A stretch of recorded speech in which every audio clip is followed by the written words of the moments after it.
আগামীকাল ৩০ কোটি টাকার বড় অংশ দিয়ে মুস্তাফিজকে কিনতে চাইবে দিল্লি ক্যাপিটালস। দলটির হাতে আছে মাত্র ৩০ কোটি টাকা, তাতে ২ কোটিতে মুস্তাফিজকে কিনতে পারে তারা। তবে এই মূল্য বাড়িয়ে দিতে পারে অন্য দল। IL T20 পারফরমেন্সে তাকে দলে রাখতেই চাইবে দলটি।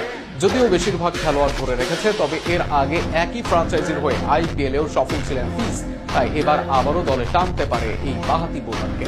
আরো শুনুন প্রতিবেদন।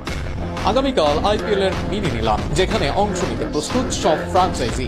সংযুক্ত আরব আমিরাতের আবুধাবিতে অনুষ্ঠিত হবে এই নিলাম। তার আগে প্রতিটি দল তাদের ছাড়পত্র প্রাপ্ত ও ধরে রাখা খেলোয়াড়দের চূড়ান্ত তালিকা প্রকাশ করেছে। সেই তালিকায় বেশ আলোচনার জন্ম দিয়েছে দিল্লি ক্যাপিটালসের সিদ্ধান্ত। বিশেষ করে বাংলাদেশি পেসার মুস্তাফিজুর রহমানকে ঘিরে প্রশ্ন তৈরি করেছেন নতুন সম্ভাবনা। গত IPL মৌসুমে মুস্তাফিজ দিল্লি ক্যাপিটালসের হয়ে খেলেছিলেন। তিনি ছিলেন অস্ট্রেলিয়ার উদীয়মান ব্যাটার জ্যাক ফ্রেজার ম্যাকগার্কের রিপ্লেসমেন্ট। সে কারণে মৌসুম শেষে তাদের চুক্তিও শেষ হয়ে যায়। নতুন নিলামের আগে দিল্লি যে তাকে ধরে রাখবে না, এটা মোটামুটি অনুমেয়ই ছিল।